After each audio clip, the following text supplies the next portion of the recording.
Okay, we're going to talk a little bit about the benefits and challenges of backyard chickens.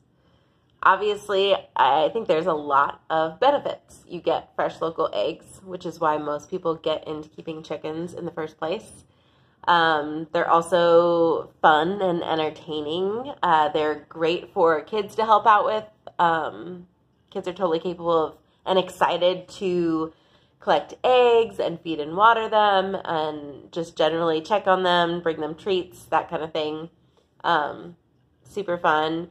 They're also great companions for a garden, for any of you gardeners.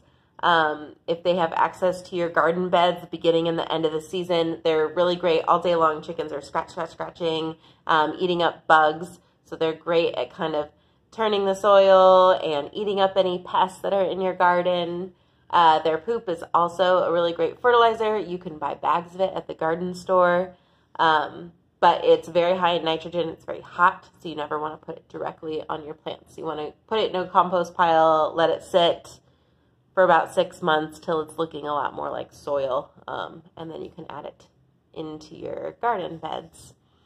Some of the challenges of having chickens are that, I guess one of the easier things, one of the benefits, is that they don't take too much work or too much money. You have to buy them feed, the initial startup costs, which can be fairly inexpensive if you're building your own coop out of scrap material. If you can find some of the feeders or other things you can frequently find used from other chicken keepers, or you can spend a lot of money and have a super fancy coop. That's up to you. But generally, they're pretty inexpensive after that. Buying them feed, not too expensive, and then some medical care and upkeep over time.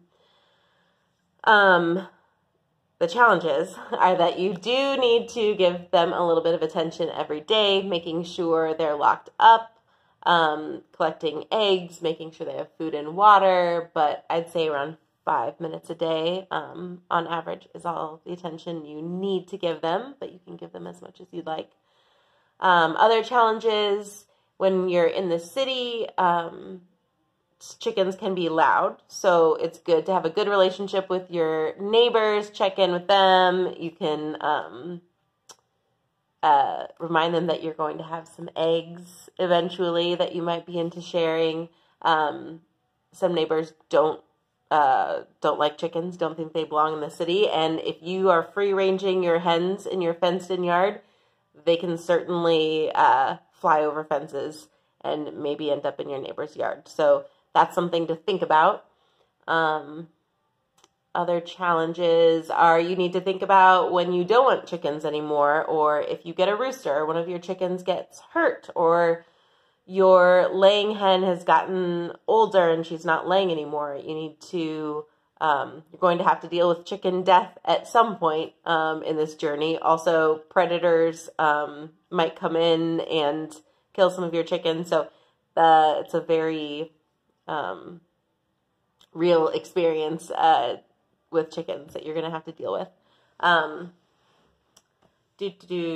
you need to know if you are going to cull or kill your own chickens when need be, if you're going to get them processed by someone else, if you're going to give them away, what you're going to do with your chickens when you're not going to have them anymore. I think that's all the challenges I can think of at the moment. Yeah, oh, chicken poop. So if you do have your chickens free ranging in your yard too, chickens poop a lot and it's stinky. So you need to, you'll have to be cleaning that up more regularly. If you have them in a totally enclosed run or a fenced off area of your yard, it's really not so big of a deal, and you can have good bedding, and it won't be so stinky. Yeah, but it's very stinky if you step in it. So, yeah.